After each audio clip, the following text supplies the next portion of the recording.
Hi, my name's Shaham. I'm with the PapaSec team at Remax. How are you doing?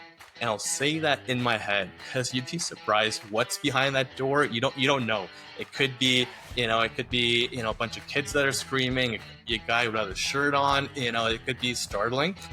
So if you can nail that first line, then the rest of the conversation is going to go smooth. But if you're kind of like, and you're thinking about what to say, then it kind of throws you off a little bit because that confidence is really going to resonate with that person on the other side. You really want to deliver that properly. And then I'll get into, I hope I'm not just bothering you, and I'll be very quick. The reason I'm here. Welcome to the Richard Robbins Show, where we coach you to greatness. Hey everyone, welcome to the show. Richard Robbins here. That's pretty cool. Richard Robbins Show. It sort of works, doesn't it, Jay? It works, but where's my name? I know. We have to get your name in there somewhere. I'm kidding. No, you're not. No, I'm not kidding. You're not. So maybe we should change it. What do you think, listeners? Let us know. Should we change it to the Jaimie and Richard Show? But anyway, good to have you here, Jay. We have a very special guest. We have actually a long-term coaching client that's doing something crazy good. So everybody needs to listen up to this.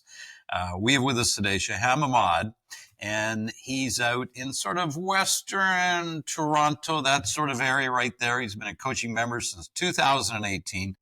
Last year in 2024, everybody, he did 12 deals directly from door knocking. He did 6 buyers and 6 sellers, and that's what we're going to talk about today. He also did just under $1 million in GCI. And somebody asked me one day, they go, what's GCI? I said, gross commission income, for those that don't know.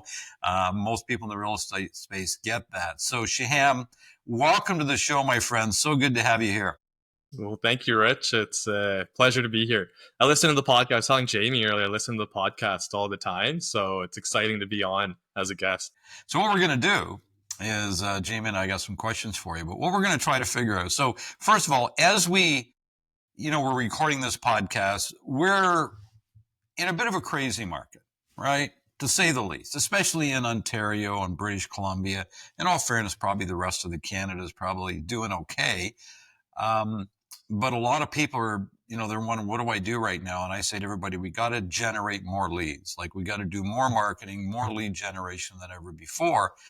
Because actually, I just got off a coaching call with all of our coaches. We had, I think, 26 or 27 coaches on our coaching call. Sean McCann said, which I thought was brilliant. He said, you're going to have to work 120% for 80% of the business today. And what I got out of that when he said it was 120%. We got to work harder than ever before for possibly less to get through these times. But the cool thing is, if we do that, when we come out of these times, we're going to be rocking and rolling, because not only are we going to find business to do now, but it's also going to lead us to leads that are going to do business in the future as well. And so what we're going to learn about today is we want to know everything, Shaham, about how you door knock. So that's what today's going to be about for all the listeners. And we're going to have Jaimie, who would love to have her name in this podcast, and we'll consider that at some point. We're going to have Jaimie lead us off. Okay, so we're going to talk door knocking today. And door knocking, maybe like right beside cold calling, might be like people's least favorite activity when it comes to real estate. But you do this exceptionally well. And it also takes a lot of discipline, which I just think is so cool. So why don't we start? Just talk to us about, how did you start door knocking? Why did you start door knocking? And what made you choose this lead generation source? Yeah, perfect. You're right. It isn't everyone's favorite way to prospect. But what I really liked about it, and what I realized really early on, is with door knocking, you could dictate your results. And what I mean by that is, I can go out there and I could say, I'm going to spend the afternoon, I'm going to get 5 phone numbers. right? And I won't stop until I do it. I can't really do that even from open houses, right? I can't expect to get 5 phone numbers and a number of guests to come in between whatever time slot there is. If I send out flyers, I can't necessarily say I'm going to get 5 people to call me back from these flyers that I send out. But with door knocking, I could go out there and I say, okay, yeah, you know what? I want to get 10 contacts. I want to door knock 20 doors. I want to talk to and get one appointment, whatever that might be. So that's the first thing out of it that got me going. The next thing is that especially when you're starting off, the toughest thing when you are prospecting is you don't have a huge budget, right? You might not have thousands of dollars to spend on marketing and billboards and bus shelters and all this other stuff. Where door knocking it's free. Like it is free. You don't need a whole lot of things to get going and get out there and hit the street and start knocking on doors and talking to people. And then that's the important part of all of this. Just like with any lead generation or any sales, it doesn't matter. What I found out, the most effective way to get a connection is face to face. So I have cold called in the past, and there is just a better reaction you get when you are face to face, belly to belly with somebody. They open up a little bit more as well. And you'd be surprised how many people acknowledge and respect the fact that you're out there door knocking too, because they recognize that, you know what, okay, yeah, good for you, you're out here, you're hitting the ground. So I think that opens people up a little bit more as well, to reciprocate that. And something that, Rich, I know I did my first master's event in 2018, and I think one of the first things that really stuck out to me is you said your message that you deliver is 55% body language, 38% tonality, and 7% is just the words you say. So if you're cold calling, you're kind of missing out on 55% of the entire message, right? So being in front of somebody, you get to bring a different level of energy. And I'll talk about that as well, how important energy is when you are door knocking. So when you're talking with somebody, you have all 100% of your attributes to use to deliver that message and create a connection, and develop a relationship with that person. Yeah, so cool. Now, how often are you door knocking? How long did it take before you started to see results? What did that kind of journey look like for you?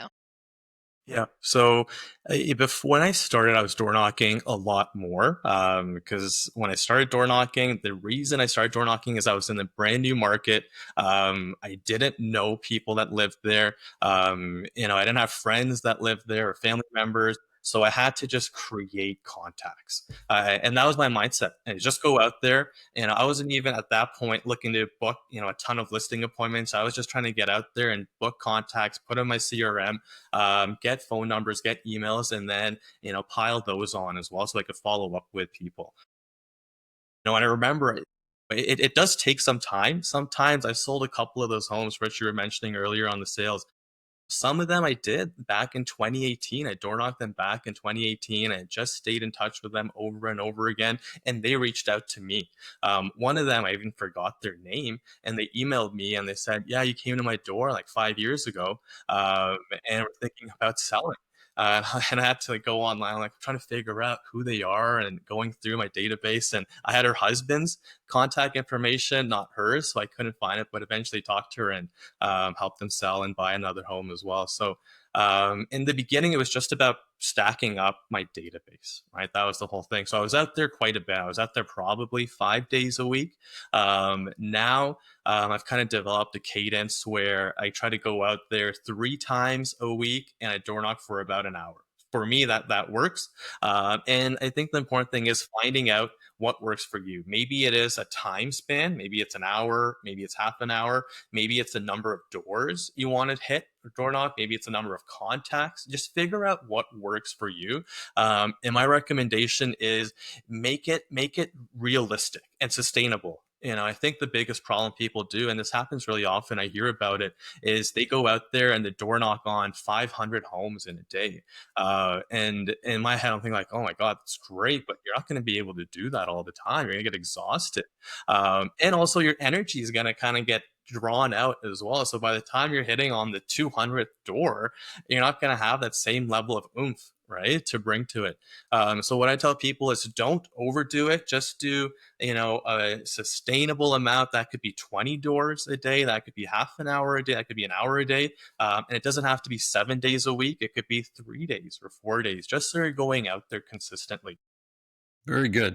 Yeah, I totally agree with everything you're saying. So what we're going to do is we're going to get into sort of the specifics. I want to, talk about, we're going to, you're going to tell us what you say when you go to the door, how you follow up, how you pick neighborhoods. But before we get into that, I wrote down a couple of things that I think are really important for the listeners to get from what you just said.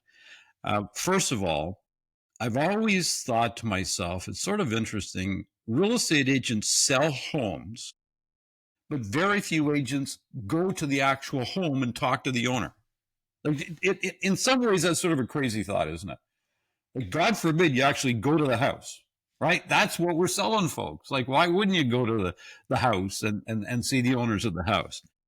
The second thing you said that's really important is when it comes to lead generation marketing, there's what I call proactive and reactive. And door knocking is a very proactive activity, like you said, Shaham, where you control it. You can do it when you want. You can do it until you produce a result, if that is your choice. Where you're right, if you send a geographical farm, well, who knows, right? That's a reactive type of marketing. And then the next thing you said is it's inexpensive. And you know this better than anybody, Shaham, but I think for our listeners, this is important. There's really sort of three types of marketing. There's 17 ways to generate leads in real estate. One happens to be door knocking.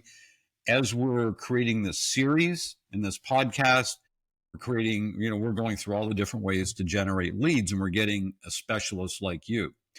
Now, the best way to generate leads that would have low cost and low time, right? So in other words, if you look at your referral business, repeat business, it has low cost, marketing cost to it, and it takes low time because, they might recommend you get a referral. Somebody else has essentially done your marketing for you. However, you create that relationship up front. And then there's a next type of marketing that would have high cost and low time. So that would be geographical farming. Has high cost, but doesn't take a lot of your personal time to actually do it. So that'd be an example. Paying for online leads, right? That would be B. That's high cost. That's low time. And then there's a third, which we're talking about here. It has low cost. It's very inexpensive, but it takes time. So it has high time. So I say to agents all the time, if you look at the 17 ways to generate leads, you have to sort of pick your path, if you will. And for newer agents or for agents that really don't have a budget, well, they have to go to low cost, high time, which to a large degree could be open houses, could be door knocking, and could be making outgoing phone calls, right? That's the three that was sort of included. So I just wanted to communicate that to everybody so that they understand what we're talking about here when it comes to lead generation. So here's what I want to get into. If you study Canada as an example, I believe last year, 3.1% of all the homes in Canada sold or went up for sale. Okay, sold. So every neighborhood has a turnover rate. Okay, and some neighborhoods have a higher turnover rate than others. So some might be 1.8%. Others might be 5.5%. So the question I want to ask you, and I don't know the answer to this, I'm just asking if you do this. So how do you choose a neighborhood? Do you tend to target a neighborhood, right, based on turnover rates, or is it because you want to work certain areas? Like, so how are you choosing these areas you want to work? And then once you door knock an area, do you repeat going back to the same area, or are you always moving to a new area? Yeah, good question. So with door knocking and just my entire business, I do hyper specialize in a certain area, and don't really go outside that range. And that's pretty much kind of South Mississauga, South Oakville, West Toronto, that area there. And I don't really go outside. And I've had a lot of, clients that say, I have an investment property downtown, and I tell them, look, you know what, I appreciate it, reaching out to me, but I'm not the specialist over there. I am the specialist here. Let me find you somebody that does work outside. Now, before you move on, roughly how many homes, or do you know how many homes are in the area that you specialize in? Yep. So in Lorne Park, there's about 7,400. Mineola, there's about 3,600. So you're looking at probably in South Mississauga somewhere around 20,000, I would say. Beautiful. Entirely in other neighborhoods as well. Yeah, about 20,000. So how I choose it, it's very easy because that's just where I work. Right. I'm not going out of the neighborhood. I'm just specializing in that area as well. And I will go to streets and doors again and again. I don't just do it once. I'll go back as well. How frequently just depends on the conversation that I might have had with that person. So even when you door knock, I've found that roughly I get about a 30% open rate. So if I knock on 10 doors, about 3 open up. So that means 70% of them, even if I door knocked them a week ago, I haven't spoken with or haven't had a chance to speak with either. And I'll just go back there and I'll door knock it again. Right. You can make notes, which doors opened up. You can make notes about how they responded. This person doesn't want to move at all. This person says they might be interested in a couple of months or a couple of years. So you can have all those notes, but you could go back. I tell people all the time, there's no harm in going back every couple of months. You don't want to overdo it, right? If someone's saying, don't come back here, don't keep going back to their door. But there's so many options to go. There's so many streets to go. There's so many homes to go to, even if you do specialize. And what's nice about it as well is you get to know all these streets when you do specialize. You know the homes, you know the sales, you know the neighbors as well. So after a while, when you specialize so much, you instead of saying like, oh yeah, that house sold over there for that much, you could be like, oh, that was Ron and Angela's house. Yeah, I helped them sell a couple of months ago. Oh, you're talking about him? Yeah, that's Ray. And so you start to create a more interconnection with them, and you come off as more of an expert when you have an intimate relationship with a lot of their neighbors as well. Okay. So I'll just do the question again. So follow-up question for you, Shaham. So you talk about notes. Do you take notes on a pad, in an iPad, in your phone? And then what do you do with those notes? Like, do you literally put those people into CRM? Yeah, good question. So I always take notes in a notepad. I don't take an iPad. I don't take my phone. I don't make notes in anything electronic. And the reason for that is there's just something about how we're conditioned. Even as we're talking right now, if I were to just pick up my phone and look at it, it almost feels a little rude. It feels like I'm disengaging from our conversation.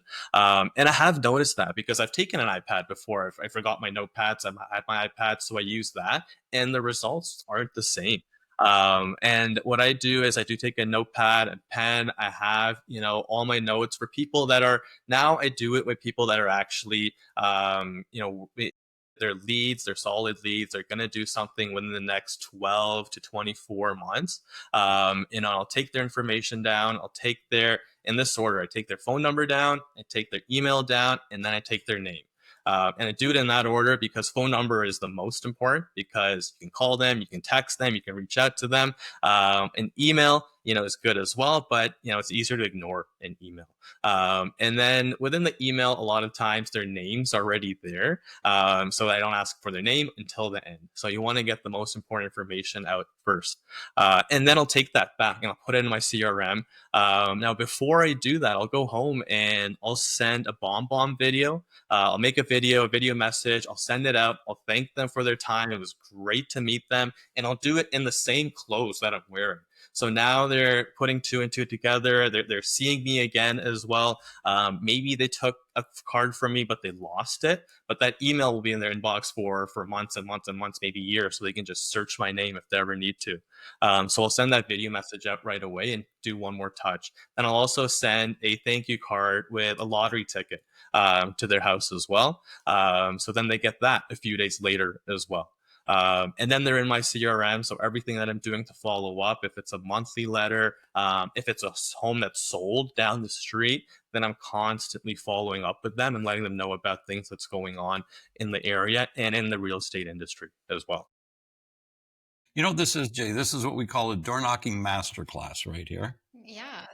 It's crazy. Now, you're not a little worried about being in the same clothes that they think maybe you just wear the same suit 365 days a year? That ever worry you at all? No, no, I'm not. It's funny. So I've gone back and door knocked again, to the same person, and I've been in a suit, and they're like, "Oh yeah, I remember you because you were the guy that was dressed nice. Yeah, yeah, you're in a suit before too." And that's how they remembered me. So sometimes people just put two and two together like that. Yeah. So cool, Shahan. Okay, so let's get into I what do you say when you knock on a door? Like what's your plan? Do you have information prepared? Do you kind of have a general dialogue that you go through? What do you say? Yep. Yeah, I do. I do. And what I will have a few things prepared. Now, I say this with a disclaimer because I don't want people to feel like they need to have, things to go door knocking. I've gone door knocking with just my business card and have gotten appointments and contacts as well. But what I'll typically do is whether it's a sold that we have in the area or something that was just listed, I'll go with that. And how I started out is, of course, I'll drive to the street, I'll park, I'll take out my notepad, and I'll put, a few solds and I'll put a few just listed. I'll put both in there. And the reason why is if I'm promoting a listing, sometimes people will say, "Oh, well, nothing's selling right now." I'll be like, "Oh, you know what? We just sold this house around the corner as well," and show them that too. So we'll have that as a backup, just ready to go.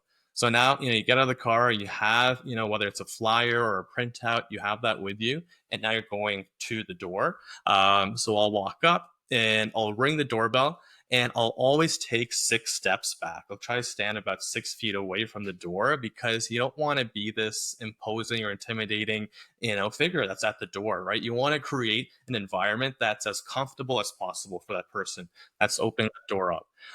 And then even after I press the doorbell, I step back, I'll say the same thing in my head. And that's just the intro and I've said this thousands and thousands and thousands of times, but I'll still say it. Say, "Hi, my name's Shaham. I'm with the PapaSec team at Remax. How are you doing?"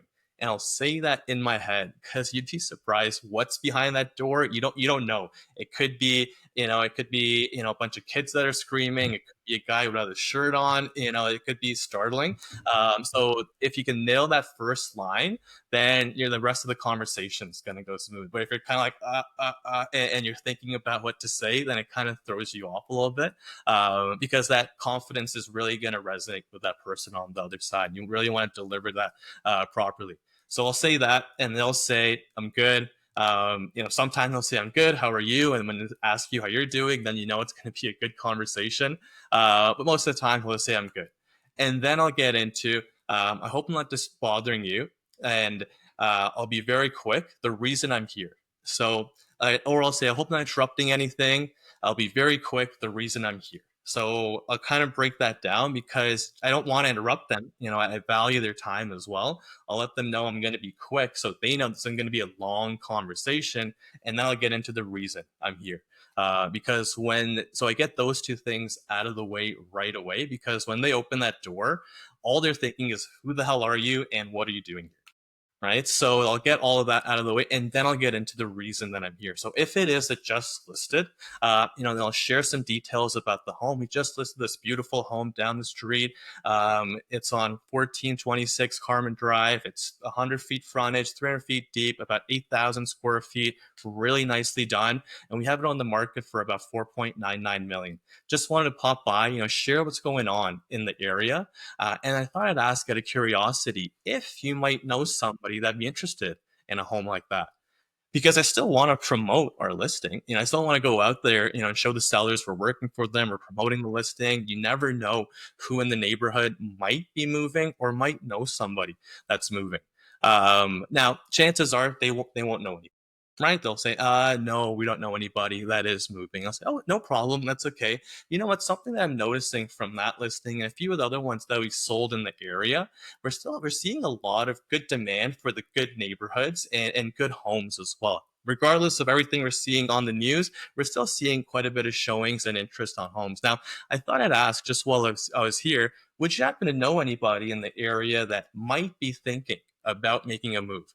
Now, one of the things, if you're listening to this, you might not see is I'll break the conversation up by turning a little bit. And I find that this gets people to kind of look around and think about it a little bit more, and then open up. And you know what? Sometimes they'll say, oh, you know what? They're over there, that down the street. They've been thinking about it for a long time. Or like, oh, yeah, they've told me they're thinking about moving. So then they might, give you another potential person that is selling. You never know. You always have these kind of neighborhood watch people as well, that know everything that's going on in the area. So sometimes they'll give you all this, information too.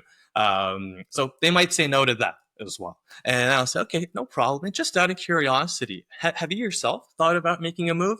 And then they'll say, you know what, we are thinking, we're not thinking. And what's funny is every time I ask and people are thinking, if I ask them, do you know anybody else? The question before that, they'll jump in, they'll stop me and be like, you're looking at him. We're thinking about moving because, they don't want you to sell another house when they're the ones that want to sell. I got a listing recently and that's exactly how it went.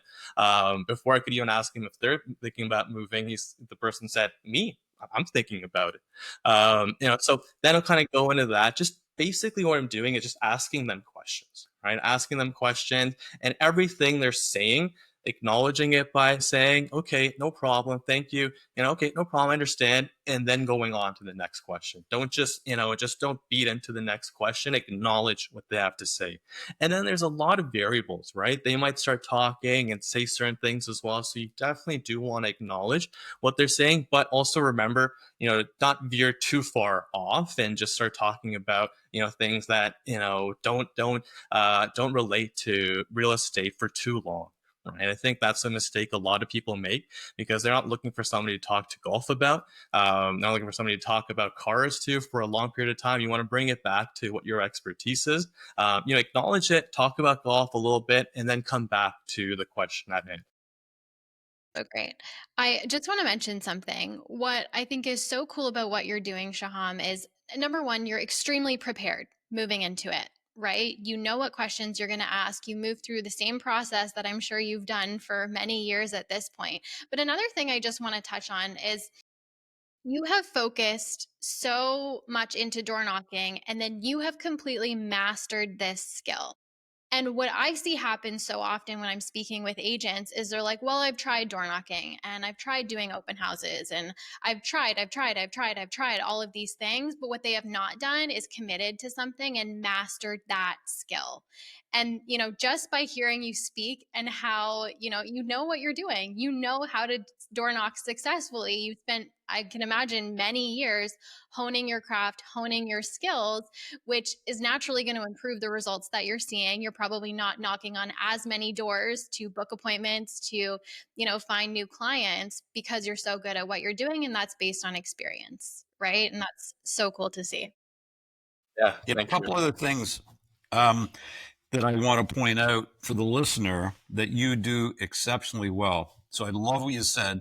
The reason I'm here is that is a key opener after you introduce yourself, because that's all they care about.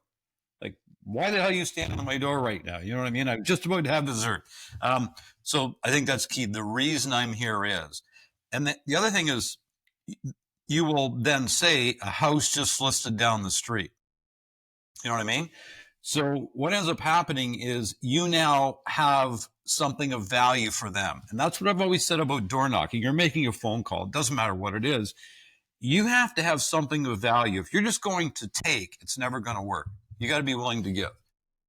So yeah, a house just listed down the street, a house just sold down the street, we're having a client appreciation party. It doesn't matter, like something of value. And there's always something. There's always a house that just sold down the street. There's always a house just listed down the street, right? Or in the neighborhood.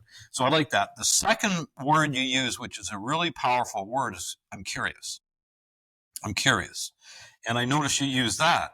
So, just for the listeners, the reason I'm calling is, the reason I'm here is, and then when you're asking a question, like, I'm curious. And of course, one of the keys, and you said this, when you're curious, when you say that, you actually have to act curious. You know what I mean? Like, yeah, you go, I'm curious. Do you know of anybody in the neighborhood that's maybe thinking of selling? Okay. So let's take a step back from that a little bit. And the other thing that I find interesting too is you happen to door knock in a very expensive area. Yep. Yeah. And a lot of people go, oh boy, you can't door knock in expensive areas. Like, those people, they know a million real estate agents and the team you're on, Peter, he's been a coaching member, I think, with us for, I don't know, 25 years, I believe, right? Peter and I have hung out forever. And he started his career, Peter, for the listeners, it's a very heavy accent. And he started out his career prospecting on the phone. The problem was he was prospecting on the phone, and because of his accent, I think some people are having trouble understanding him. So a lot of people are actually hanging up on him. So he thought, well, I'm just going to go right to their door, because it's harder to slam a door on somebody than it is to hang up. So he built his career essentially being a professional door knocker, and we're talking a multi-million-dollar business here. So this is pretty cool stuff. Now, you've got through basically 3 questions, okay? So now all of a sudden, what would you do at that point? So they went, no, whatever the case is, right?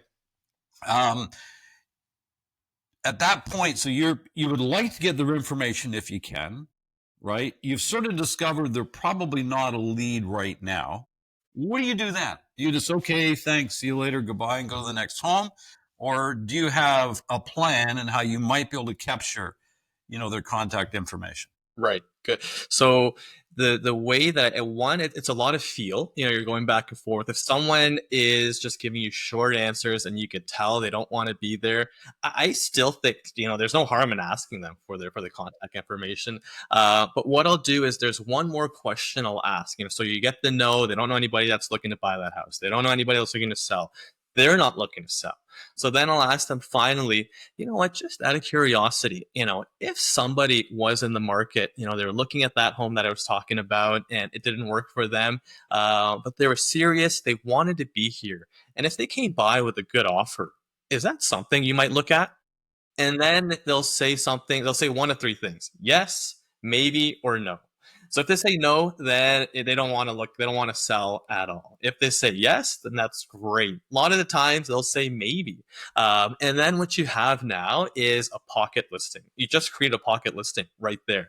And that's something, like, okay, great. Well, let me stay in touch with you and I'll keep you updated on everything that's going on. And those are the words I'll use to get their information. Let me stay in touch with you and I'll keep you updated on what's going on. And then I'll have my notepad and pen and I'll actually turn to it and almost start writing. I'm not making eye contact with them anymore. I'm looking at my notepad and pen and I'm getting ready to write down their number. I'll ask, okay, what's the best number to reach you? Right? And then I'll go from there. There is a little bit of, you have to really, you got to thread the needle a little bit, in how you ask. If you do stutter a little bit, or even if you say something like, is it okay if I stay in touch with you? Then they're going to say, no, it's not. They're going to say, give me your card as well. I'll stay in touch with you. If you just say, let me stay in touch with you and I'll keep you updated on what's going on. And you say it very smooth. You say it not like you're asking for a great, big deal. It's just, very nonchalant. A lot of times it'll work out. And sometimes they will say, okay, well, let me get your card. And I'll follow up with you. And I'll say, oh, you know what? It just ran out. Let me grab your information and I'll follow up with you. And I'll get your information. I read a book by Phil Jones. I can't remember the title of it, but it's a sales book. And he said in the book, the easiest way to get somebody's number is, first of all, you should never have cards on you. That's what he said. One of the most dangerous things is now that's what they do. Oh, well, just give me your card. Well, I don't have a card, but here's what I'll do. I'll send you a text right now. So you have my contact. What's the best number to reach you at? And you actually can pick up your phone, because people do that all the time. This is normal now, right? So no problem. Listen, what I'll do is I'll send you a text right now. What's the best number to reach you at? And now what do you have? You have their phone number. Now they have your phone number as well. I really think in the real estate space, we got to get away from carrying cards. Like, come on. I really think those days are over. I think what you do is just grab your phone very quickly. And so what's the best number to reach you at? And you text them. Now, guess what? You both got the phone number. And these are such little things that make such a big difference, right? I call them the gold nuggets that you find that can make a massive difference instead of like, handing a card out. Like we were joking in one podcast we did recently about people showing up at our events and they put their business cards all over everybody's chairs. I'm going, are you going to be kidding me? You think somebody's going to pick up that business card and go, hey, I got a referral for you. Like, come on, they don't know you. They don't know nothing about you, right? It's just absolutely crazy.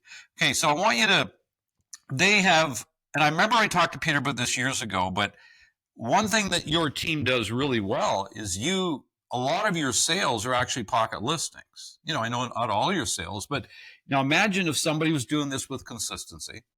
Well, let me ask you this question. I don't know if you know the answer to this. Your team right now, the team that you work on with Peter, any idea how many pocket listings you might have available that you could sell if you had the right buyer? Yeah, we have quite a bit. And that's just in our area, at least 30 to 40, I would say. Okay.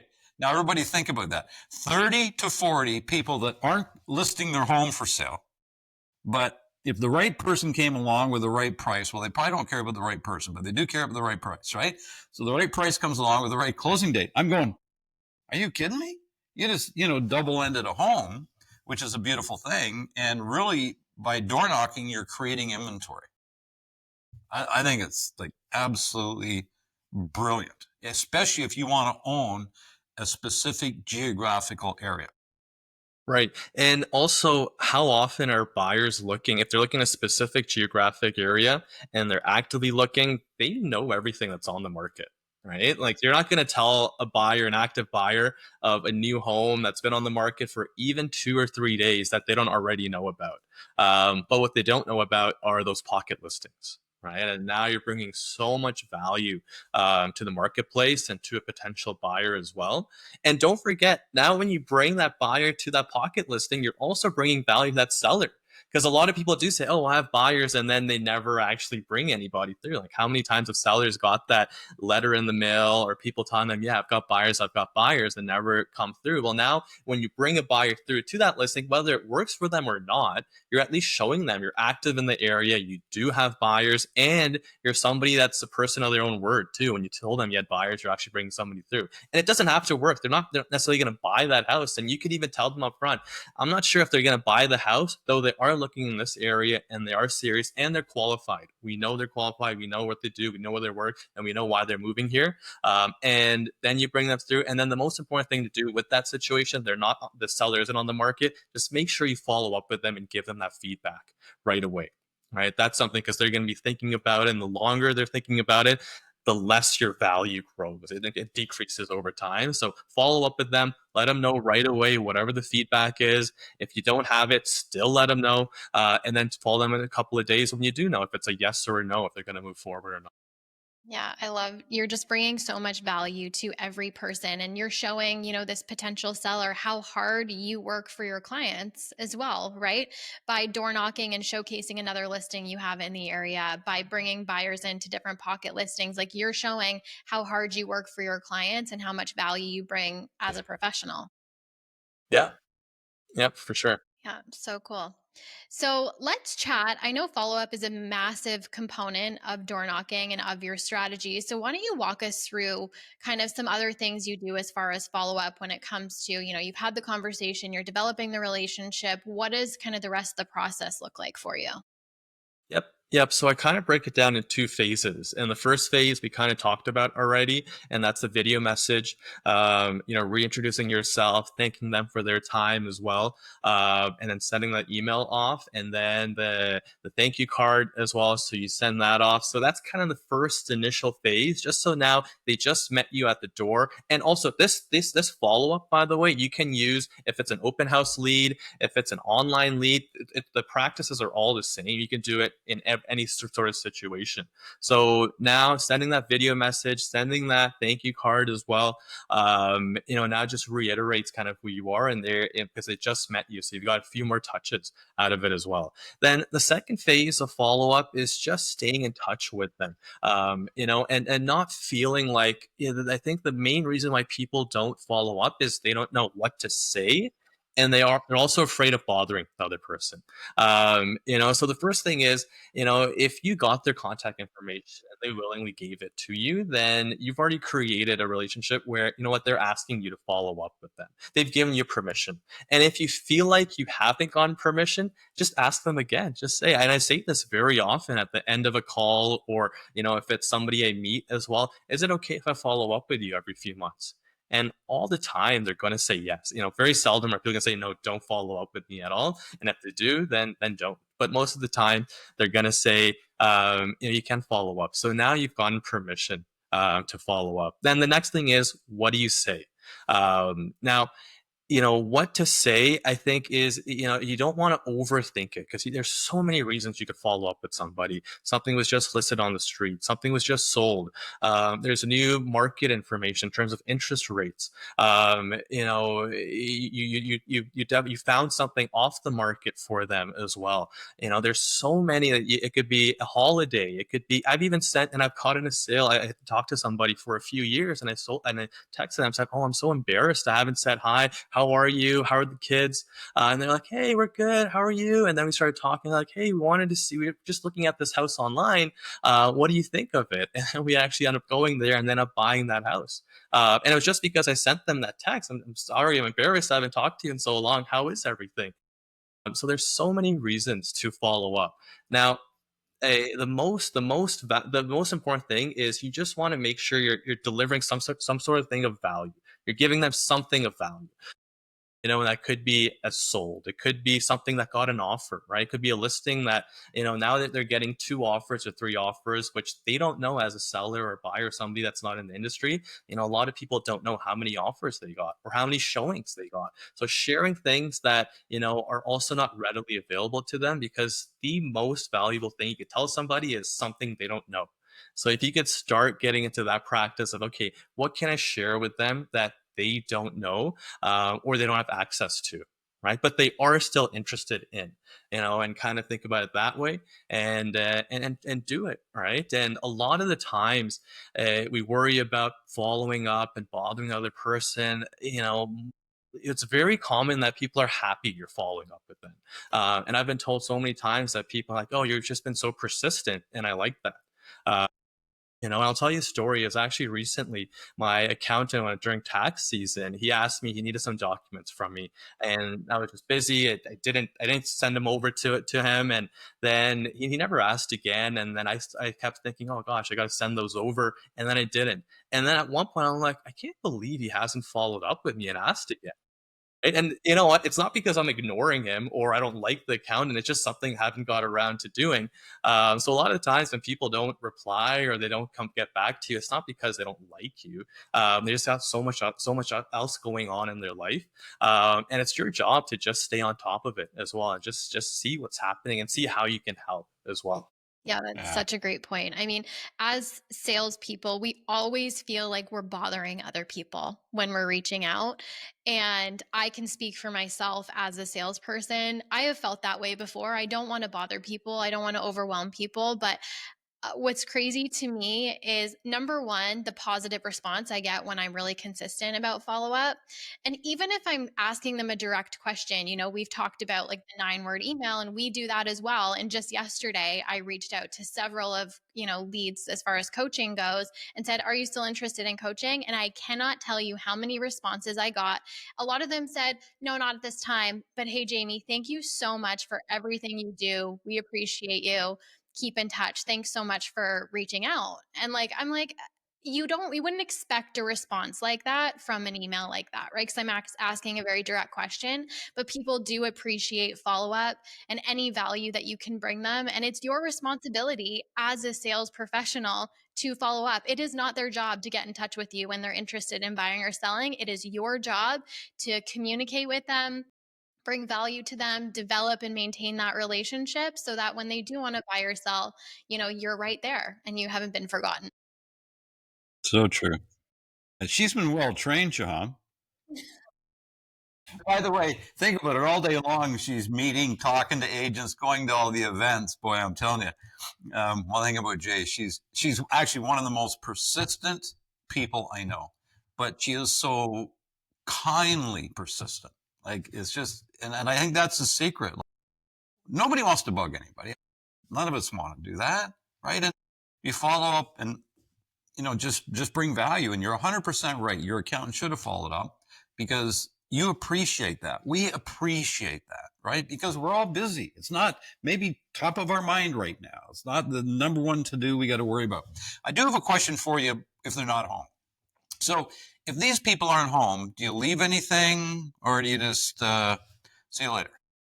Yep. I'll leave a flyer behind if I have that. I'll leave a printout if I have that. I'll leave a business card behind. I will leave something behind for two reasons. One is a lot of times people have cameras and whatnot. So if you've had somebody that's knocked on your door or rang your doorbell and they just left, you're always thinking like, okay, what were they doing there? So at least put their mind at ease. That's what you were doing there. And I've also got a few listings and listing appointments from people that have called back based on just me leaving my information. So as long as you leave something there, then at least they have a way to reach out to you and keep the conversation going. Yeah, so cool. So I have one last question for you, Shaham. I think door knocking is a strategy that a lot of newer agents think about and consider because obviously it doesn't cost a lot of money, and if you're a newer agent, you have the time to do it. So, what would be your advice to any new agents who are considering this? What would you say where they start with? What would you say to them? Yeah, okay. And I get asked this actually quite a bit, and there's three things that I would say. The first one is find a mentor. And I think this is the case with any industry, but I think everyone that's been relatively successful at whatever they're doing, they've had some sort of mentorship. At the beginning of their career, that kind of taught them the ways, or you kind of learn just from osmosis, right? And for me, Peter Popasek's been a great mentor for me, and I've learned a lot from him. And what it's taught me is things that I could have learned in 10, 15 to 20 years, I could learn in 1 to 2 to 3 years, right? And really cut down that time. The second is, and I don't want to plug training, but I will. It is training, right? I think training is so important, especially if you're just starting off. And I do recommend that to newer agents too. And I'm sure you guys get this as well. What they say is, well, it costs a lot of money, right? And what I tell them is, look, you know what? Treat training like your undergrad. If you're going to be any professional, let's say you want to be a lawyer or you want to be an accountant, you want to be an engineer, doctor, the first place you go is you get your undergrad. And you do that, and you got to pay for it, you got to pay tuition, and then you're probably going to come out of those 3, 4 years with a lot of debt. Well, just treat training like tuition, right? Do it for a couple of years. And I guarantee you're going to have really good results, and you probably won't be coming out in debt. In fact, you're going to be coming out in the green after it's all said and done. The third thing is specialized and do it in whatever market segment. It could be a geographic location. It could be a type of residential, like it could be condos or pre-construction, and do it from the get-go.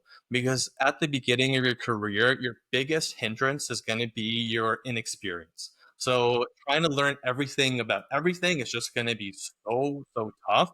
So if you just narrow it all down to a specific location or a specific type of home as well, you're going to be able to really speed track all of that. So now when you're talking to people, they won't even ask you, how long have you been in the business? Because you're going to come off as an expert and you're going to know your stuff. And then bonus, just to talk about prospecting as well, find any sort of prospecting method that you can do and you can repeat and you can really, really hammer home. Because at the beginning, what you need to do is just get out there, talk to people, and generate leads. This has been absolutely outstanding. It's interesting. I recorded a video today, and it was recorded based on the fact that around 80% of our industry after 5 years are gone, right? The agents are gone. And that saddens me so much. And the reason it saddens me is because we're in a business where, like you're like last year almost hit 7 figures. Like, that's not your team. That's you. Like, I'm going like, this, like, we work with people like yourself and Peter and many others that they make more money than doctors and lawyers. And we can go on and on about all these professionals, right? And the reason most people fail is, number one, they don't know how to do it. Like, think about taking this podcast. So somebody goes out and they just go out and door knock, and they've never studied it, they don't know, and they listen to this podcast first. My God, are you kidding me? You want to talk about reduce your learning curve? Like, so I always say the first is no training and the second is no accountability, right? Because they're not a part of something where we're having ongoing conversations like you do with your coach on a regular basis, right? And it's no different than when people go, coaching is too expensive. Like Jaimie hears that, I don't know how many times a day. I hear it, I don't know how many times a year. And I look at it and say, it's better than free. Like I do not want coaching to cost anybody anything. I want coaching to make them money. Right? That's the way I look at it. I go, I don't want it to cost them anything. Like if there's a cost to coaching, if they're not making way more than they're paying, then we're either doing a really bad job, but we've been doing it 26 years. So I think, over 20,000 people have gone through our program. I would suggest 20,000 people didn't make a mistake by getting involved with us. You know what I mean? So I think we're good at what we're doing. Or the second reason is you're not doing anything that we're working on together, right? And that sort of thing.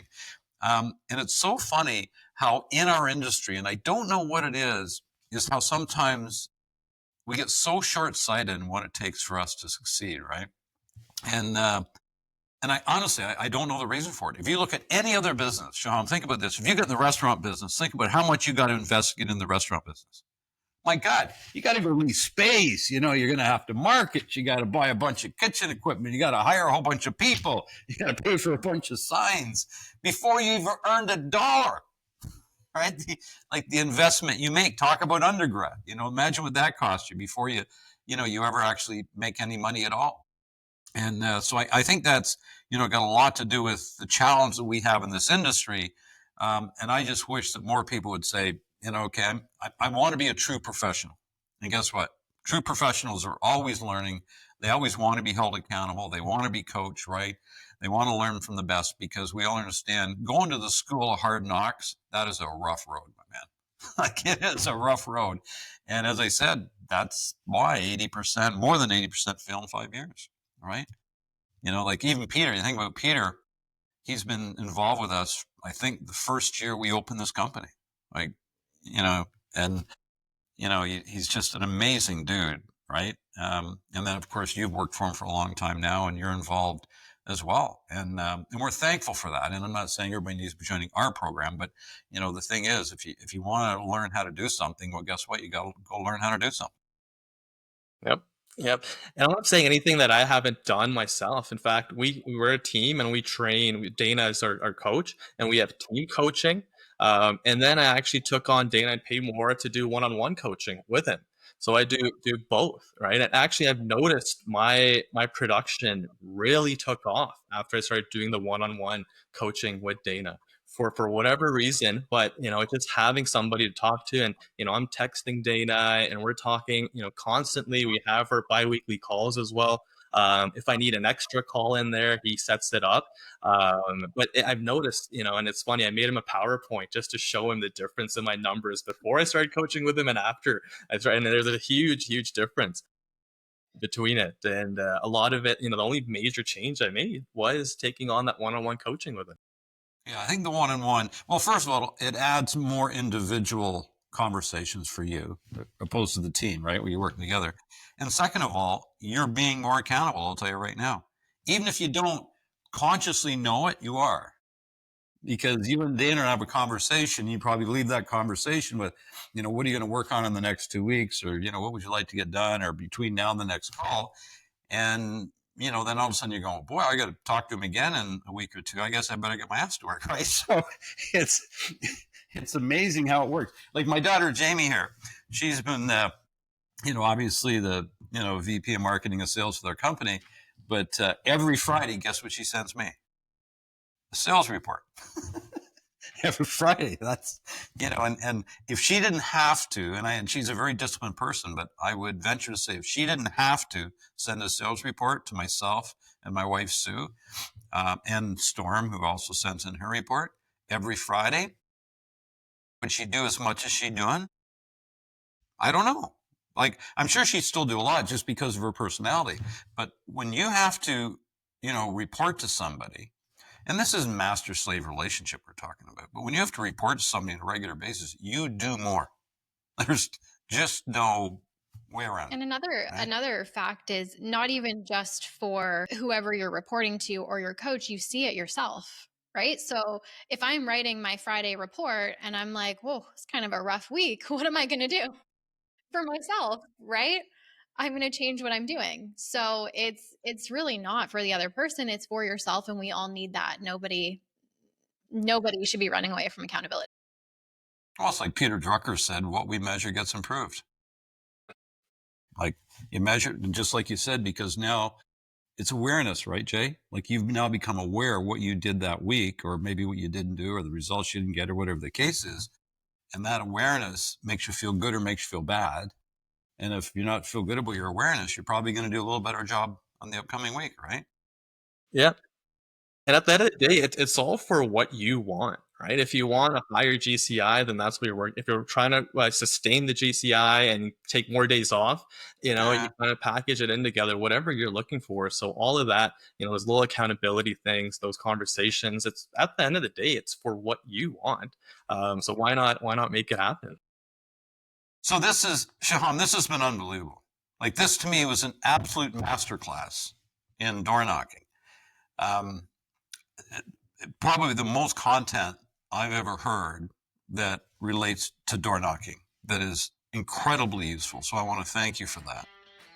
You're welcome. My pleasure. Yeah, it was very good. So Jaimie, you don't want to close this out? Well, thank you so much, Shaham. If anybody is interested in learning more about coaching, there's a link below where you can book a call. Be sure to subscribe or follow this podcast on any podcast platform or YouTube, and we will see you all next week.